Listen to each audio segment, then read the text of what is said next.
क्या आप जानते हैं एक ऐसा पावन व्रत जिसे करने से मिलता है 1000 गोदान के समान पुण्य फल।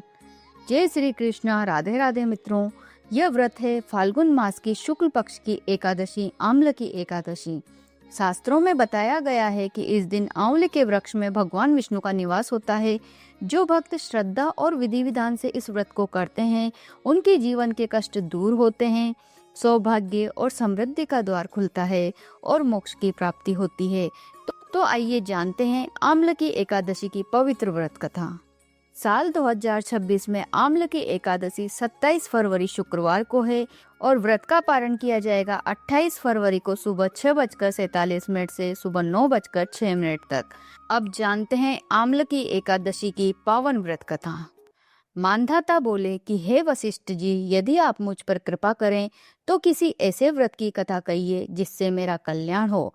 महर्षि वशिष्ठ बोले कि हे राजन, सब व्रतों से उत्तम और अंत में मोक्ष देने वाले आम्ल की एकादशी के व्रत का मैं वर्णन करता हूँ। यह एकादशी फाल्गुन माह के शुक्ल पक्ष में होती है। इस व्रत के करने से समस्त पाप नष्ट हो जाते हैं। इस व्रत का फल 1000 गोदान के फल के बराबर होता है। अब मैं आपसे एक पौराणिक कथा कहता हूँ, आप ध्यान पूर्वक सुनिए। एक वेदिश नाम का नगर था जिसमें ब्राह्मण, क्षत्रिय, वैश्य और शूद्र चारों वर्ण आनंद सहित रहते थे। उस नगर में सदैव वेद ध्वनि गूंजा करती थी तथा पापी, दुराचारी तथा नास्तिक उस नगर में कोई नहीं था। उस नगर में चेतरथ नाम का चंद्रवंशी राजा राज्य करता था। वह अत्यंत विद्वान और धर्मी था। उस नगर में कोई भी व्यक्ति दरिद्र और कंजूस नहीं था। सभी नगरवासी विष्णु भक्त थे और वहाँ बच्चे, वृद्ध, स्त्री, पुरुष सब एकादशी का व्रत किया करते थे। एक समय फाल्गुन मास के शुक्ल पक्ष की आम्ल की एकादशी आई। उस दिन राजा, प्रजा तथा बाल, वृद्ध सबने हर्ष पूर्वक व्रत किया। राजा अपनी प्रजा के साथ मंदिर में जाकर पूर्ण कुंभ स्थापित करके धूप, दीप, नैवेद्य, पंचरत्न आदि से आंवले का पूजन करने लगे और इस प्रकार स्तुति करने लगे। हे धात्री, तुम ब्रह्म स्वरूप हो, तुम ब्रह्मा जी द्वारा उत्पन्न हुए हो और समस्त पापों का नाश करने वाले हो। तुमको नमस्कार है। अब तुम मेरा अर्घ्य स्वीकार करो। तुम श्री रामचंद्र जी द्वारा सम्मानित हो। मैं आपकी प्रार्थना करता हूँ, अतः आप मेरे समस्त पापों का नाश करो। उस मंदिर में सबने रात्रि जागरण किया। रात के समय वहाँ एक बहेलिया आया जो अत्यंत पापी और दुराचारी था। वो अपने कुटुंब का पालन जीव हत्या करके किया करता था। भूख और प्यास से अत्यंत व्याकुल वह बहेलिया इस जागरण को देखने के लिए मंदिर के एक कोने में बैठ गया और विष्णु भगवान तथा एकादशी महात्म्य की कथा सुनने लगा। इस प्रकार अन्य मनुष्यों की भांति उसने भी रात जागकर बिता दी। प्रातःकाल होते ही सब लोग अपने घर चले गए तो बहेलिया भी अपने घर चला गया। घर जाकर उसने भोजन किया। कुछ समय बीतने के पश्चात उस बहेलिया की मृत्यु हो गई। मगर उस आम्ल की एकादशी के व्रत तथा जागरण से उसने राजा विदुरथ के घर जन्म लिया और उसका नाम वसुरथ रखा गया।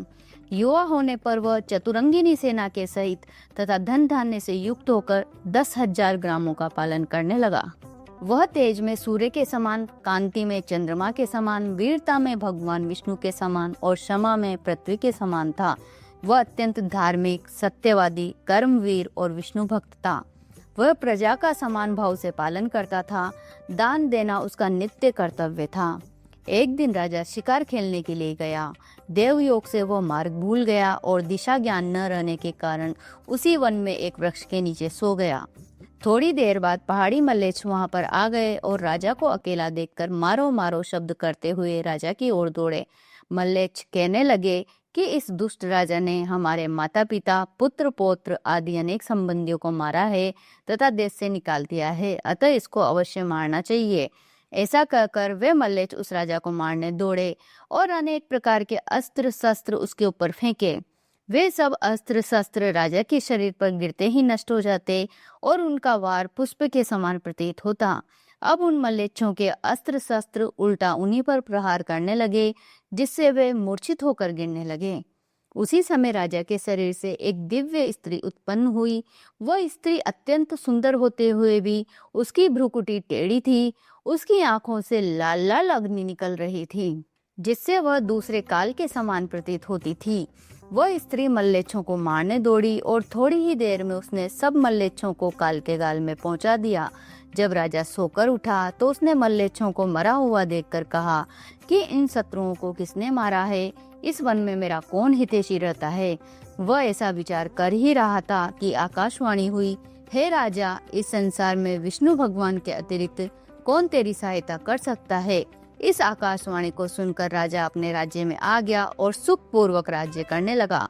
महर्षि वशिष्ठ बोले कि हे राजन, यह आम्ल की एकादशी के व्रत का प्रभाव था। जो मनुष्य इस आम्ल की एकादशी का व्रत करते हैं वे प्रत्येक कार्य में सफल होते हैं और अंत में विष्णु लोक को जाते हैं। तो मित्रों, यह थी आम्ल की एकादशी की पवित्र व्रत कथा और उसका महत्व। अगर आप भी चाहते हैं कि आपके जीवन से कष्ट दूर हो, घर में सुख शांति और समृद्धि आए, तो इस एकादशी को श्रद्धा और नियम से अवश्य करें। यदि आपको वीडियो अच्छा लगा हो तो इसे लाइक करें, शेयर करें और हमारे चैनल धर्म और कहानी को सब्सक्राइब करना न भूलें। यदि आप भी एकादशी कर रहे हो तो कमेंट में जरूर लिखें जय श्री हरि। मिलते हैं अगली पवित्र कथा के साथ। जय श्री कृष्णा। राधे राधे।